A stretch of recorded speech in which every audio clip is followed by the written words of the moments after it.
நாம் தமிழர் கட்சி தலைமையில் அதிருப்தி காரணமாக நாம் தமிழர் கட்சியின் மாநில, மாவட்ட, மண்டல நிர்வாகிகள் பலரும் அக்கட்சியில் இருந்து விலகுவது அண்மை காலமாக அதிகரித்துள்ளது. ஏற்கனவே நாம் தமிழர் கட்சியின் கிருஷ்ணகிரி, திருச்சி, விழுப்புரம் உள்ளிட்ட மாவட்டங்களில் இருந்து அக்கட்சியில் இருந்து விலகினர். தொடர்ந்து மயிலாடுதுறை மாவட்டத்தில் நாம் தமிழர் கட்சியினர் கூண்டோடு விலகியுள்ளனர். தமிழகம் முழுவதும் பல்வேறு மாவட்டங்களில் முக்கிய நிர்வாகிகளும் ஆதரவாளர்களும் விலகியது நாம் தமிழர் கட்சி வட்டாரத்தில் அதிர்ச்சியை ஏற்படுத்தியது.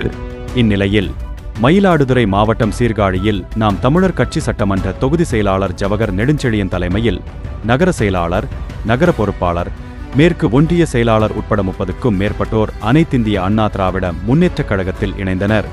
நாம் தமிழர் கட்சியின் செயல்பாடுகளில் அதிருப்தி இருந்ததால் அக்கட்சியிலிருந்து விலகி மயிலாடுதுறை மாவட்ட செயலாளர் பவுன்ராஜ் மற்றும் மாநில அம்மா பேரவை துணை செயலாளர் மார்கோனி முன்னிலையில் அதிமுகவில் இணைந்து கொண்டனர்.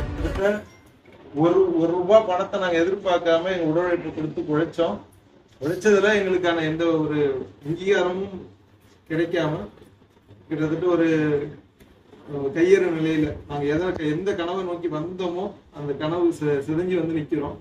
திரும்ப நாங்க அடுத்த அடி வைக்கிறது உங்க எல்லாரையும் நம்பிதான் வைக்கிறோம். நீங்க எங்களை பத்திரமா பார்த்து வழிநடத்துவீங்கன்னு நம்புறோம்.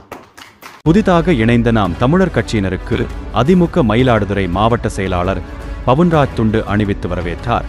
தொடர்ந்து அதிமுகவில் இருந்து பொதுமக்களுக்கு சிறப்பாக செயல்பட வேண்டும் என கேட்டுக்கொண்டார். இந்நிகழ்வில் அதிமுக நகர்மன்ற உறுப்பினர்கள் மற்றும் பொறுப்பாளர்கள் கலந்து கொண்டனர்.